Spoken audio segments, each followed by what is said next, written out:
Aquarius, ito na yung mid-December reading mo. Check natin ano yung mga mensahe, energies, mga possibilities for you. Thank you so much, Aquarius, for dropping by. Lalo na kung matagal ka na rito na nanonood, sumusubaybay, sumusuporta. At kung bago ka, thank you also for dropping by para manood. At syempre, don't forget to follow or subscribe.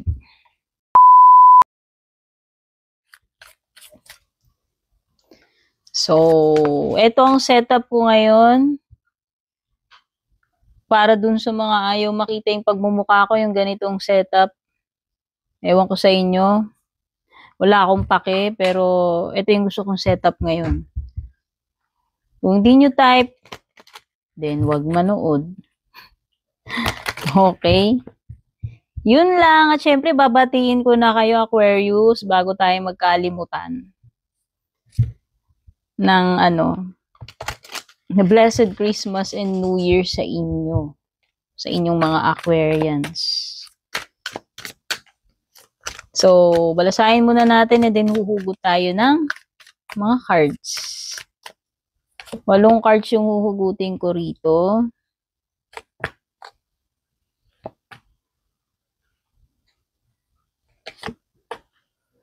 Kukunin natin yung mga overall energies and then yung tungkol sa love life mo mamaya. And yung sa no contact situation at yung additional messages na mga paparating sa bandang dulo. Sa bottom ng deck, we have the Empress. Itong bottom ng deck ay yung area ng unexpected. Unexpected, the Empress. Fertility, abundance, no? Mukhang maganda to, Okay, check na muna natin yung mga overall energies mo. Pakikiramdaman ko lang muna, ha? Hindi ako yung reader na pagkalatag ko ng baraha, may mga inventong kwento na ako sa inyo, no? Para dun sa mga mahilig magpuna na nag-iisip pa ako, tagal ko daw mag-isip. Siyempre, nag-iisip ka, pinakikiramdaman mo eh. Guys, sasabihin ko sa inyo, ako yung reader na hindi lang ako gumagawa ng nobela sa binabasa ko. Pinakikiramdaman ko muna yan bago ko i-chika sa inyo yung mga laman ng cards. And by the way, kung pupunahin ninyo, baka marunong kayo mag-read, sabihin nyo, ay bakit lumitaw yung ganong card, ang alam ko ganito yung meaning nun. Pinakikiramdaman ko nga po yan, intuition. Kombinasyon ng intuition and yung traditional meaning po ang ginagamit ko. So, kung ano yung mas feel ko, nasasabihin ko, yun yung sasabihin ko. Base sa nararamdaman ko yun. Okay? Explanation lang naman yan. So, meron ka temperance dito. Mga signs na meron dito, pwedeng ganyan. Sagittarius, Aqua, Leo, Taurus, Scorpio. Specific din si Cancer, Taurus, Libra. Ang ganda, you have the temperance. This is regeneration, healing. So yan, yung mga praying for healing, naghihintay ng healing, ito na yung healing na hinihintay ninyo. Whether itong healing na ito, physical healing, spiritual healing, emotional, financial healing, no? Pwede rin itong partnership sa inyo. Meron ditong parang pagko-combine ng dalawang bagay. Elements, sige. Elements para safe tayo kasi overall energies to. O pwedeng pagko-combine ng dalawang partnership, dalawang tao. Basta pwede rin namang hindi tao pagko-combine eh. Dalawang elements nga yung kinukumaya ko. Kasi hindi ito yung traditional temperance eh. Pero dun sa traditional temperance, pinapakita dun yung angel kung mahilig kayong manood ng mga readings. For sure, nakita nyo na yun. Si Temperance card, siya yung angel na may hawak siyang dalawang cups. Tapos dun sa dalawang cups na yun, may dalawang elements. Water and fire yata yun. So, it could be na pwedeng fire or water energy nire-represent nito. Pero kasi, traditionally, this is Sagittarius, si Temperance. Ang nagre-represent nito is si Sagittarius.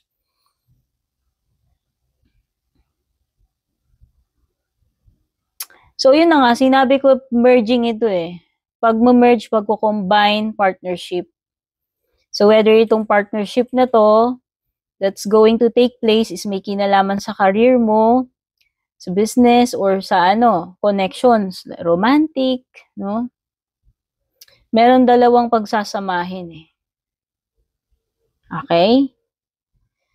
Temperance, ito ay pwede rin itong temperance na to ay tumutukoy sa iyong patience. So, kung iti-take natin ito as an advice, no, sinasabi ni Temperance ay na kailangan maging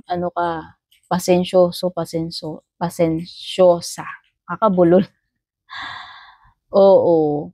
At saka ito, this is my own interpretation dito sa Temperance card. Para sa akin kasi parang alchemy rin to eh. Kasi nga nagko-combine ka ng dalawang elements para makapag-create ka. So, pwedeng creation ito, or para sa akin, ito yung tinatawag kong trial and error. Kasi magkaibang elements yun, di ba? Usually, pag nagko-combine tayo ng dalawang bagay na magkaiba, or contrast or opposite, pwedeng hindi mag-work. So, para sa akin, pwedeng this pertains to a situation na specific, meron kang gagawin, and maaaring ngayon mo palang itatry ito, or pwedeng na-try mo na before, kaya lang pwedeng hindi siya automatically mag-work smoothly kasi pwedeng ang magkaiba yung nature nung dalawang bagay or elements na pinagko-combine mo eh. So let's say, pinag-combine mo yung tubig at langis, di ba sinasabi nila hindi mo yun mako-combine? So, yung parang ganun ito. Para sa akin, para kang nag-experiment, nagtatry ng new formula, new strategy, kung ano man yung nire-represent na itong pagko-combine na to, pag-i-experiment. So, trial and error. No? Hindi naman laging yung iba, maaaring sa unang try ninyo mag-work. Di good, swerte kayo. Pero pwede rin hindi kasi mag-work eh. Since magkaiba yon. So, bakit ko siya sinasabi usually trial and error? Kasi, parang sinusubukan mo pa lang kung mag-work yung dalawang bagay na pinagsasama mo eh. So, pwedeng trial 1, hindi nag-work, trial 2, nag-work, or pwedeng trial 1 and trial 2, hindi nag-work, sa pang-fifth nag-work, no? Depende. Kaya nga kailangan mo ng patience eh. Kasi baka, hindi mo makuha agad yung correct formula. Kaya ako sinasabing trial and error to. So, yan. Ang haba na explanation ko kay Temperance at naubos ni oras natin. With the World card, reversed position, kung ako tatanungin, kasi si World card is, full, parang completion. So, sabihin na natin na pwedeng hindi mo pa makukumpleto kung ano man itong bagay na to. Basta meron something dito na hindi pa ready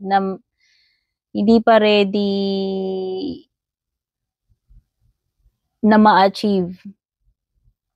Specific to sa gusto mong tina-target mo.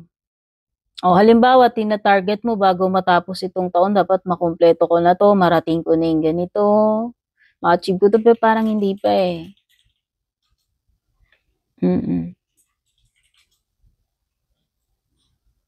For some, pwede itong unfinished business.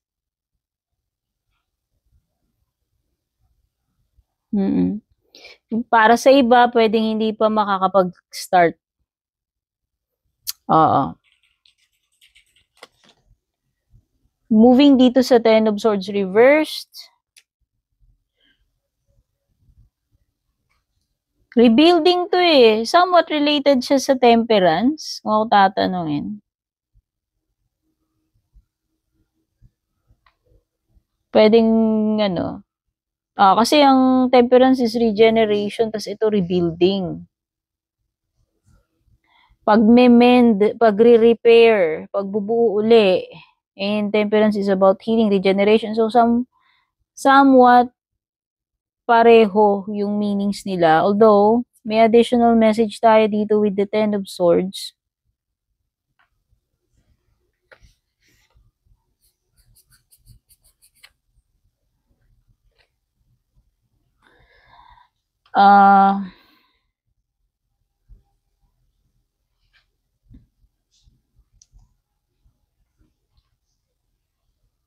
Gaya nga ng sinasabi ko kanina dun sa sa temperance na itatry ko mag-work. O, kasi ito eh, hindi ko alam kung saan itong mga bagay na ito na minimend mo, tinatry mong mag-work uli. Something na something na nag-end na, something na hanggang dun na lang, pero itatry uling ayusin, buuin, kung magwo-work pa. So, yun yung more na feel ko rito sa Ten of Swords mo.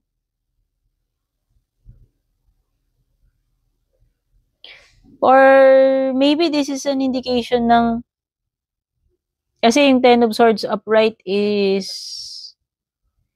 ina-associate nila minsan kung nagkaroon ng betrayal eh. So, halimbawa, sabi ko nga, maaaring this is something na nangyari na. So, let's say, nangyari na yung betrayal na yun. Pwedeng ikaw, tinatry mo uling makabangon doon sa ginawa sa'yo na yun, na betrayal. Okay? Tinatry mong kasi para sa akin, malakas yung pakiramdam ko na tinatry mo uling buuin yung pieces or kumbaga hanggat may isasalba mo pa siya, parang ganun, or kumbaga yung mga debris, yung mga rubble nung gumuho tinatry mo uling buuin. No, nakakaloka na. Pero parang may kinalaman, pwede rin namang may kinalaman sa connection mo sa ibang tao, pero pwede rin namang may kinalaman sa iyo yan, ikaw, no, na tinatry mo uling buuin yung pieces mo. No, kung nakaranas ka man ng betrayal, kasi sometimes sinasabi nila yung eto pwedeng defeat eh. Something na nag-collapse eh. So yun, depende kasi kung sa general energies natin ibabase yan, hindi sa love life, no? Kung ano yung situation na yun na kung saan tumutugma yung part na yan ni Ten of Swords. Ngayon, with the Chariot card, nafe-feel ko kanina dito nung mapatingin ako dito, parang ayun, yung specific words na nag-register agad sa isip ko ng mga dalawang beses is something na hindi pa magte-take off. Remember dito sa world card mo, 'di ba sinabi ko parang meron something dito na hindi pa ready na ma-complete, ma-achieve. Somewhat related dito sa Chariot. No? Pag sinabi nating hindi pa ready to take off, pwedeng pwedeng alam mo yun, malapit mo na siyang marating, almost there, pero parang yun na nga, kumbaga sa ilo-launch mo na, kumbaga kung papaliparin yung eroplano, andun na lahat yung pasahero, pero meron pang mga something last minute or mga detalye na bago mag-take off yung eroplano. Parang ganun. Yung binabanggit ko lang sa inyo yung mga specific words kasi minsan pag napapatingin ako sa baraha, may mga words kagad na nagre-register. Parang sinasabi sa akin mga 2 beses, 3 beses.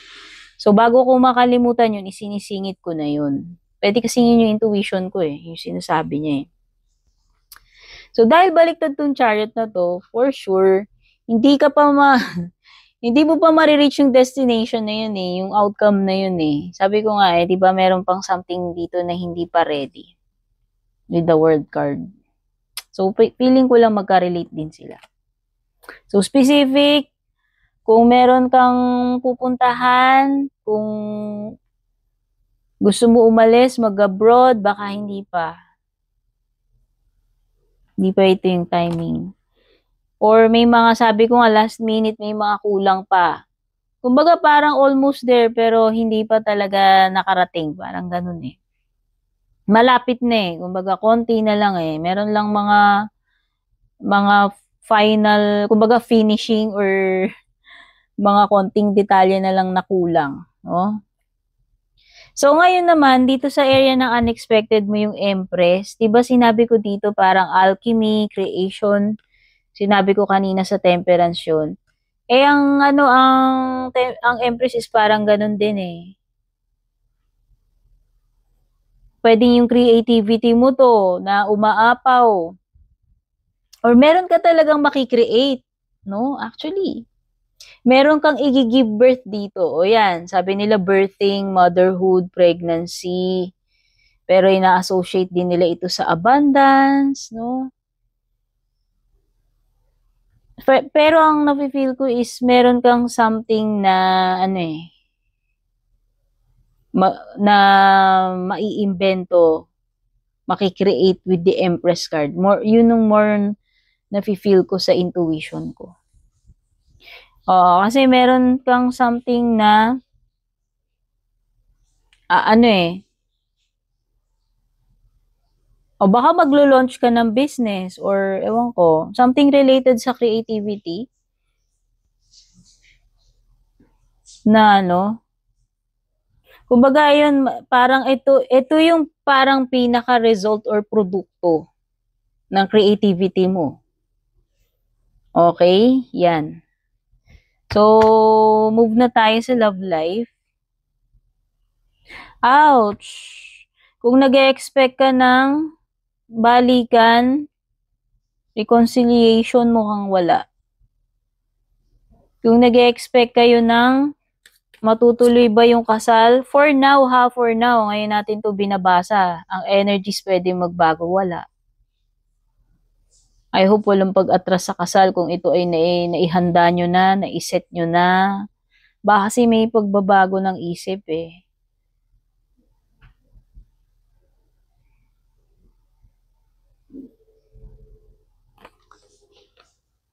Yung iba, maaaring may pregnancy pero walang kasalan na magaganap. Okay.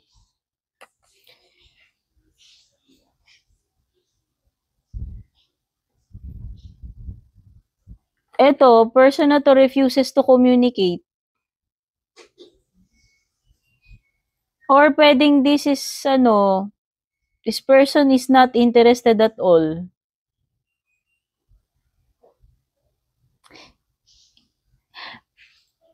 Paano ko ba sasabihin? Hindi enough yung dating mo dito sa person na to para mag-spark ng curiosity sa kanya. Yun. Yun yung napipil ko. Kulang kawalan ng interes or hindi siya ganun ka into you. Or pwedeng hindi sumasagi sa isip niya. Or pwedeng this person or you, pwedeng magkabaliktad yung mga energies na binabanggit ko is making parang assumptions agad-agad ng hindi pa, kumbaga parang ina-assume na kagad na ganito, ganyan. Hindi pa naman sure. Hindi pa naman talaga alam kung ano yung truth or hindi pa naman napuprove. Wala namang, yung mga ganun. Kulang napipil ko kulang sa impormasyon.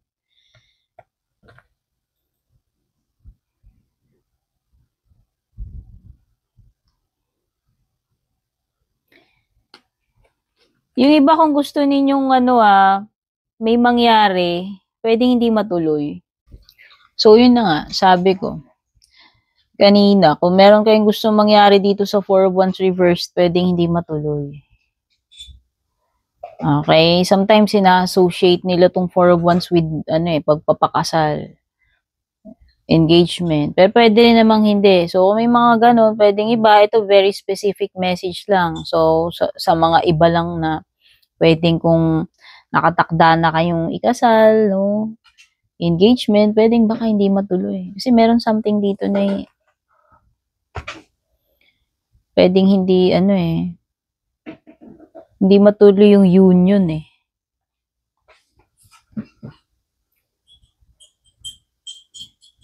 At saka isa pa, may nasisense ako dito sa 6 of Coins mo and Queen of Wands reversed na pwedeng hindi kasi ganun ka-attracted talaga itong tao na to. Bukod doon, yung 6 of Coins na yan, reversed dyan, pwedeng this is a one-sided connection. May mga bagay na hindi kayang i-reciprocate netong person na to. Okay? Baka hindi niya masuklian yung binibigay mo sa kanya, attention, care, love, etc. Or meron siya mga bagay na hindi niya kayang ibigay. Kung hindi man about emotions, feelings to. One-sided kasi ito eh. Pwedeng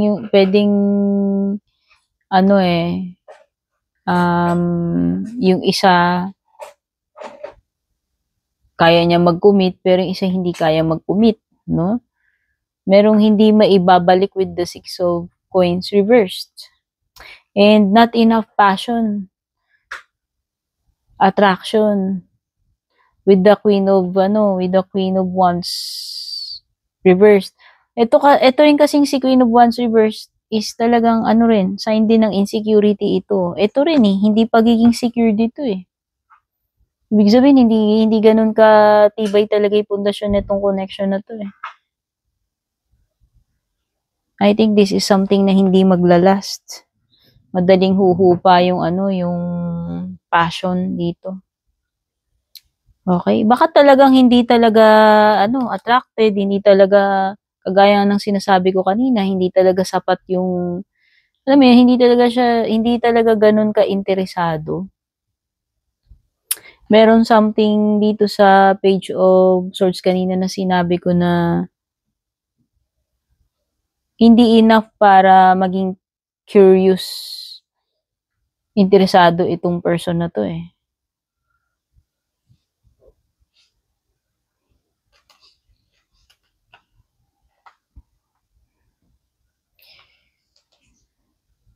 Minsan, itong 4 of Wands, indication din to na pwedeng, merong sisira. Hindi tutupad sa promise, sa pinag-usapan. Sometimes, ito yung pagguho mismo ng pundasyon. No? So, pwedeng pagguho nung overall, yung relationship, yung connection ninyo. Kasi nga, hindi siya built on stable foundation eh. In the first place, hindi talaga ganun ka-solid, katatag, no?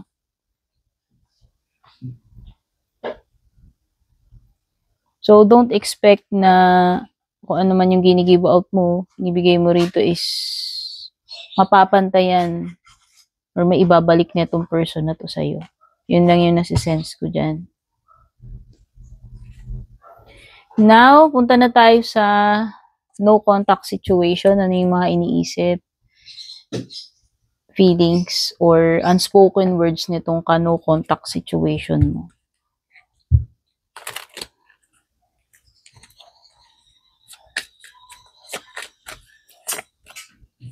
I look for you everywhere daw.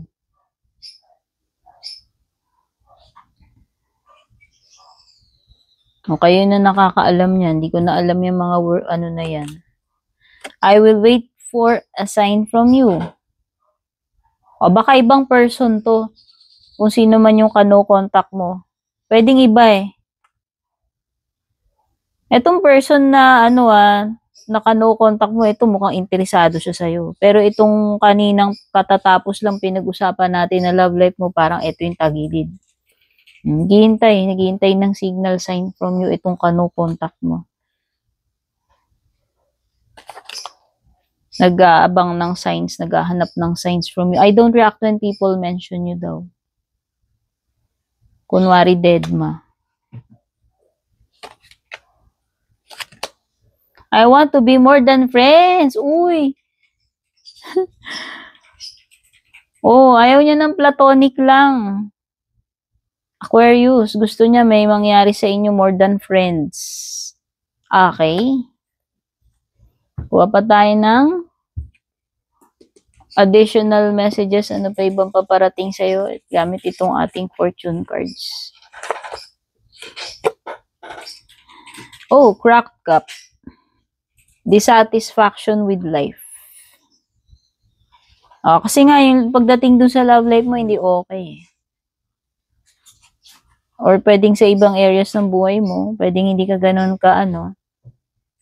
kakontento pa, ka-happy, pagdating doon, may mga